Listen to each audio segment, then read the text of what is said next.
Hi, I'm Peter Forster. I'm a professor here in the College of Information Sciences and Technology at Penn State.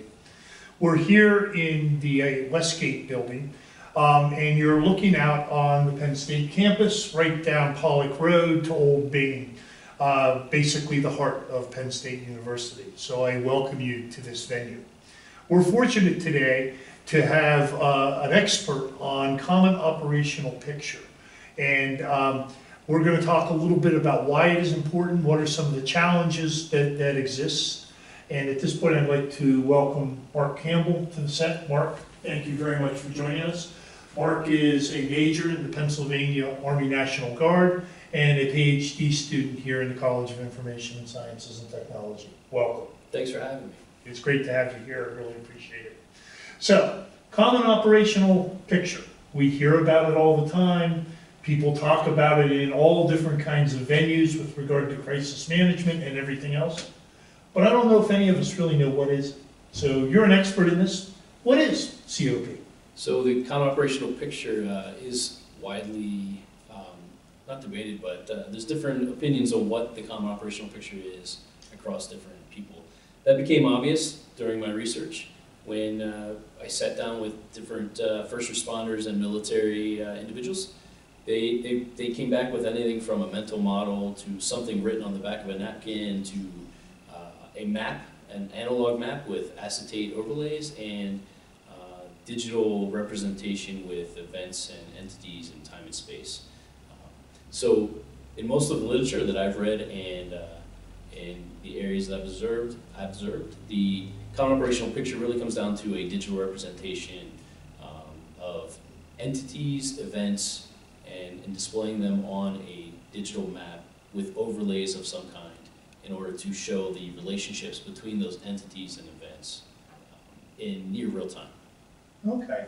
So if I understand kind of what you're saying is this is a number of nodes that are linked and are receiving the same kind of information. Would that be an accurate assessment? Yeah, think about it as distributed databases syncing up in near real time, and being able to pull from that data and display it on some kind of digital map. Again, I go back to map a lot because those relationships are very important, and displaying that so that you can visually see it and easily digest that to give you situational awareness is very important to the Common Operational Picture. Oh, okay, that's very interesting. Sounds like this is pretty easy to set up. Not really. It's a very heavyweight process. So okay. The COP involves a lot of infrastructure, software, people, and it takes time and resources to do. So obviously I mentioned people already. That's one, especially within my research, I found people are a limited resource when establishing the COP. But an example of this might be the military. So we dedicate, in the military, we'll dedicate 100 people to developing just the installing and developing just the infrastructure that supports the Common Operational Picture and the distributed nature of the Common Operational Picture. So you'll have a signal company or an S6 section that is dedicated to establishing that network, the wireless infrastructure, and also the compute storage that goes along with that. That's very important. As I said before, think about it as a database that you're pulling near real-time information out of and displaying it for your needs. Right.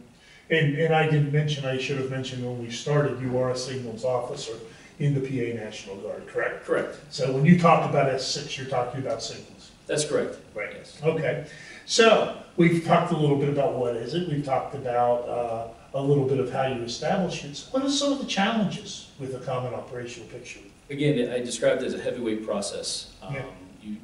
So throughout crisis management, if you think about the different stages, so we'll talk about risk management, consequence management, and then the actual crisis management. Those different stages have different resources available and different time restraints on the individuals responding, and that impacts the COP, the applicability of the COP, and then also the ability to display it and develop it. So the heavyweight process, it involves a lot of people, but if you don't have that underlying infrastructure, such as a network to distribute the information, that's one issue. Interoperability between software packages is another big issue. So getting all those distributed nodes to pull from the same database and display the data in a way that makes it useful to individuals is difficult. Some other issues around displaying it, definitely price was a big limitation. So we talked about restraints on the responders.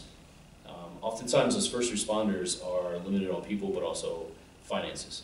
So having a system that costs quite a bit of money is difficult. Some good examples of this, we had first responders at the local level, so county and local level. They described getting access to the state or regional common operational picture and how they were given one account. That account didn't necessarily have all the access they needed, and it was only one, so they could only establish one node for the common operational picture, which doesn't sound bad, but they may have multiple entities within that local response, like a fire department. You have multiple, you have the people that will go out to the event, you have people back at the station. You don't have the ability to display that common operational picture at all those different locations. So it came down to a money thing, really. So finance is a big limitation, and along with that, again, people. Those first responders are they're very limited on the number of folks they have to actually get to do the response, which limits then again the numbers they have to develop the common operational picture. Right, it's very interesting, and I really appreciate you kind of mentioning 3 areas of risk management. You talked about the risk side, and I'm assuming in your risk management planning, you want to begin to set up the infrastructure for the COP at that point. Then you talked about the crisis management itself, and then the consequence management. And I guess where I would like to go at this point, you talked about establishing it, which is done theoretically when you're doing your risk planning.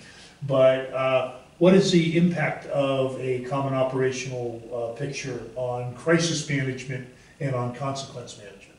Yeah, so you mentioned the risk management phase and already establishing it. That's an assumption that works at the strategic and operational level, right? Okay. Those levels generally are a little more stationary, and they're in place before the crisis happens. During the crisis, things are happening so fast. Essentially, first responders are just trying to save lives and get the correct people notified in order to get the response underway. Right? They're just, I mean, essentially controlling the chaos. Okay. That's what it comes down to, which leaves little time for using the common operational picture or developing it further. In contrast, after that, so you have risk management, crisis management, and then consequence management. That next phase of consequence management, you're going to bring out all 3 levels: strategic, operational, tactical. And so you may already have the infrastructure, and you may already have the COP developed at the operational strategic level, but now those tactical responders are out there, and we have to find a way to try to get that operational picture to them in order to make it useful at that level. And that's a little bit of a challenge when you're transitioning from that crisis management into the consequence management. So it comes down to, again, getting those people and technology resources deployed and then interoperable. I'll give you another good example. Yeah, please.